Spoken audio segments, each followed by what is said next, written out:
बेटा जो आज का टॉपिक डिस्कस करने जा रहे हैं हम लोग, ये है डायमेंशनल एनालिसिस। डायमेंशनल एनालिसिस में कल का लेक्चर में मैंने आपको बता दिया था डायमेंशंस क्या होते हैं।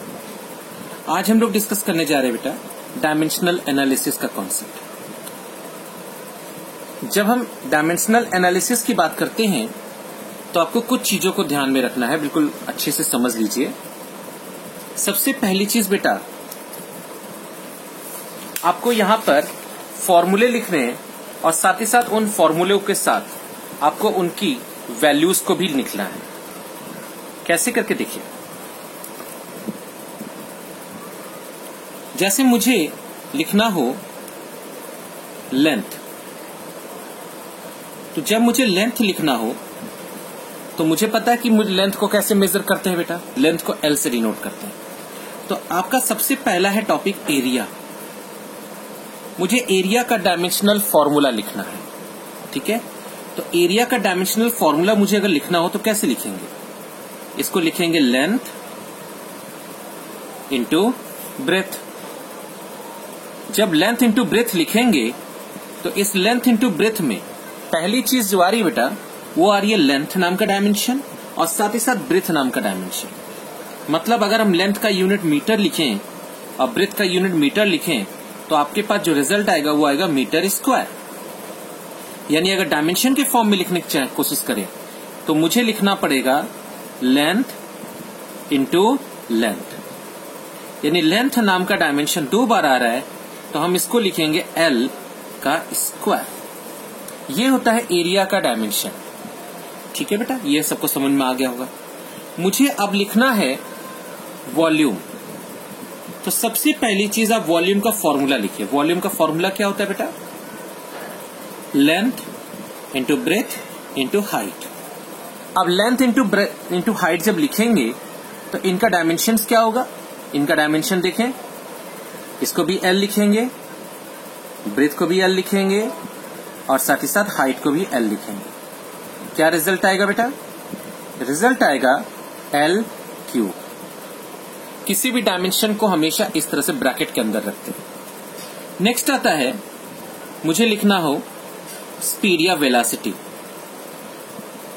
जब हम वेलोसिटी लिखने की कोशिश करेंगे तब देखिए क्या होता है, velocity equal to displacement upon time. बेटा आपको पता है कि डिस्प्लेसमेंट को मेजर करने के लिए हम लेंथ का इस्तेमाल करते हैं, तो हम यहां लिखेंगे L और टाइम को बताने के लिए डायमेंशन इसका क्या होगा बेटा, T होगा। तो क्या होगा इसका रिजल्ट L, और ये जो T के पावर 1 है ऊपर जाकर डिनोमिनेटर से न्यूमरेटर में जाके -1 हो जाएगा। तो T -1 शॉर्ट में कैसे लिखेंगे इसको, शॉर्ट में लिखेंगे L T -1, यानी कि वेलोसिटी का डायमेंशनल फॉर्मूला क्या होगा LT -1। नेक्स्ट बेटा हम लिखने जा रहे हैं एक्सेलरेशन। मुझे एक्सेलरेशन लिखना है। तो एक्सेलरेशन का फॉर्मूला क्या होता है, change in velocity upon change in time. अब वेलोसिटी का डायमेंशन क्या है बेटा, डायमेंशन है वेलोसिटी क्या है LT -1 अपॉन टाइम का कितना है T। अब जरा एक बात यहां पे समझिए, मैंने आपसे कहा कि बेटा डेल्टा V का जो डायमेंशन है वो LT -1 है। ये कैसे पॉसिबल है, देखिए डेल्टा V का मतलब क्या है, डेल्टा V का मतलब है V2 माइनस V1। यानी कि अगर V2 मीटर पर सेकंड में है तो V1 जो होगा वो भी मीटर पर सेकंड में होगा, और जो इसका रिजल्ट आएगा वो रिजल्ट भी किस में आएगा, मीटर पर सेकंड। मतलब अगर V2 का डायमेंशन फॉर्मूला मीटर पर सेकंड है और V1 का भी मीटर पर सेकंड है तो डेल्टा V का भी क्या होगा, मीटर पर सेकंड। इसीलिए मैंने डेल्टा T का बेटा डेल्टा V का LT -1 लिखा और डेल्टा T का T लिखा। ये T 1 है, ऊपर जाके -2 हो जाएगा, तो इसका हो गया LT -2। नेक्स्ट आता है फोर्स। मुझे फोर्स का डायमेंशनल फॉर्मूला जानना है कि फोर्स का डायमेंशनल फॉर्मूला क्या होता है। तो force equal to mass into acceleration. यहां पर m इंटू ए लिखोगे m का डायमेंशन क्या होता है, मास का होता है m और a का होता है LT-2। बीच में मल्टीप्लाई साइन हटा देंगे, LT-2। When you solve this, you get m LT-2। इसके बाद आता है बेटा वर्क।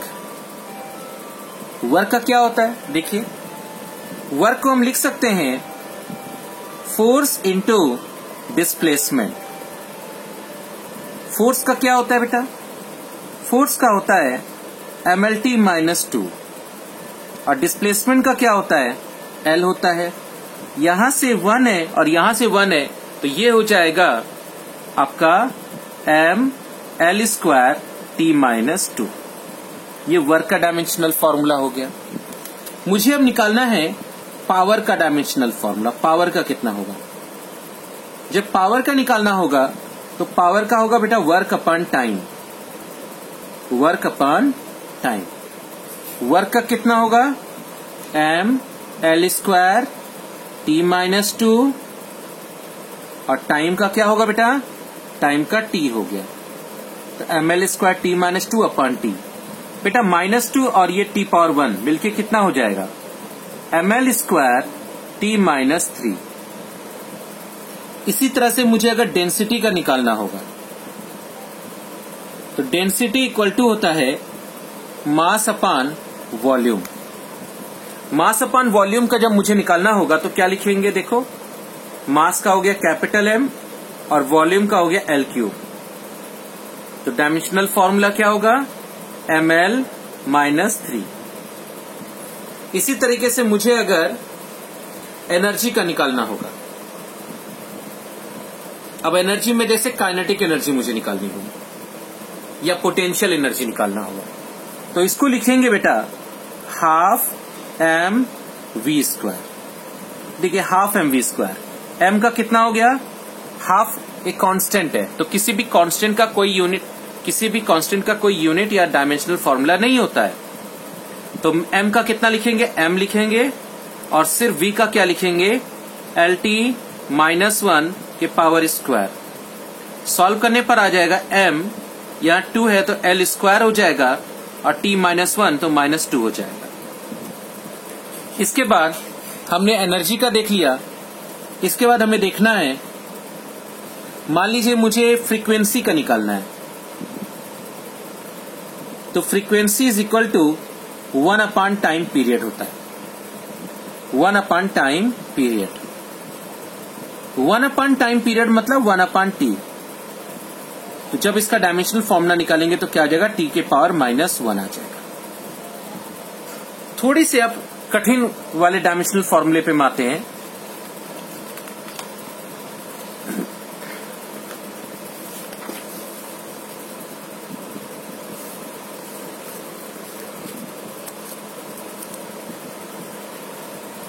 मान लीजिए मुझे लिखना हो ग्रेविटेशनल कांस्टेंट, मुझे लिखना है ग्रेविटेशनल कांस्टेंट।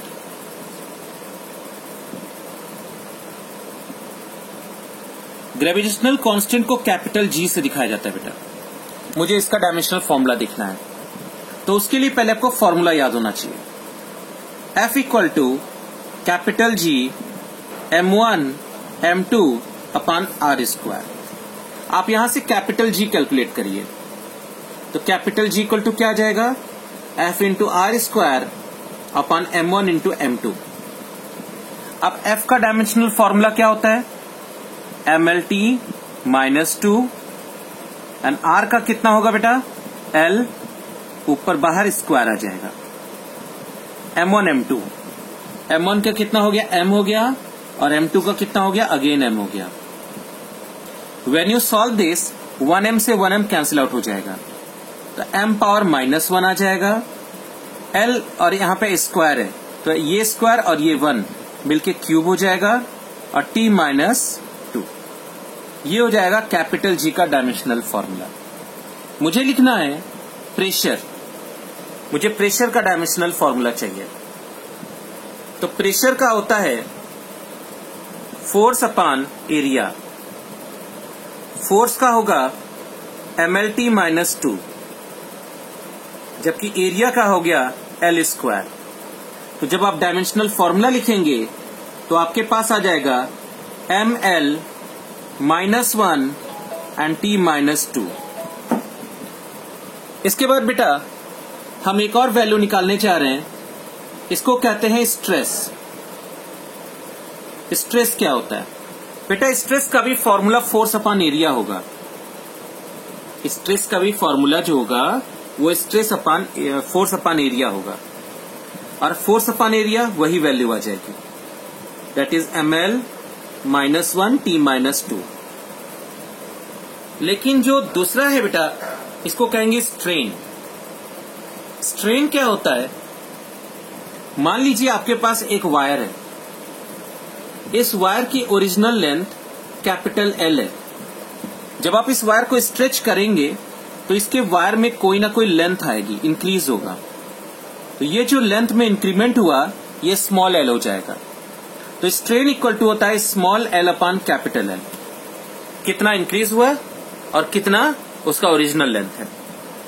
L का भी कैपिटल L हो जाएगा और इसका भी कैपिटल L हो जाएगा। डायमेंशन क्या होगा बेटा? 1।